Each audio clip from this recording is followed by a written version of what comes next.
নমস্কার, আজ বানাবো মাটন কষা। প্রথমে আমি মাটনটাকে ভালো করে ধুয়ে পরিষ্কার করে সেটাকে ভিনিগার, নুন, হলুদ, টক দই, আগে থেকে বেটে রাখা আদা, শুকনো লঙ্কা, গোটা ধনে, জিরের একটা পেস্ট এবং বাড়ির তৈরি গরম মশলা সঙ্গে সর্ষের তেল দিয়ে ভালো করে মাখিয়ে রাখতে হবে অন্তত পক্ষে 2 থেকে 3 ঘন্টা মতো।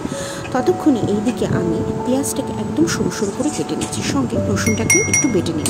তারপর একটা কড়াইতে সাদা তেল গরম করে আগে থেকে কেটে রাখা আলুগুলোকে ভালো করে লাল লাল করে ভেজে তুলে রাখতে হবে একটা পাত্রে। তারপর ওই তেলে গোটা গরম মশলা, তেজপাতা, শুকনো লঙ্কা, গোটা জিরে ফোড়ন দিয়ে হালকা ভাজা হয়ে আসলে পেঁয়াজ আর রসুন বাটাটা দিয়ে হালকা ভাজা করতে হবে, ওই ধরুন 2 থেকে 3 মিনিট।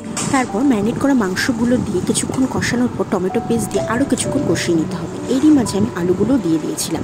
মাংসটা কষে আসলে তাতে জল দিয়ে দিতে হবে। জলটা একটু ফুটে আসলে আগে থেকে আলাদা করে রাখা চর্বিগুলোকে দিয়ে দিতে হবে। তারপর 2 থেকে 5 মিনিট ফোটানোর পর মাংসগুলোকে তুলে প্রেশার কুকারে দিয়ে দিতে হবে। আমার প্রেশার কুকার অনুযায়ী 5 থেকে 7টা সিটি লেগেছিল। তারপর ঢাকনা খুলে গরম গরম ভাতের সঙ্গে পরিবেশন করুন আজকের মাটন কষা। আজকের রেসিপিটা আপনাদের কেমন লাগলো অবশ্যই কমেন্ট বক্সে জানাবেন ও লাইক আর শেয়ার করতে ভুলবেন না।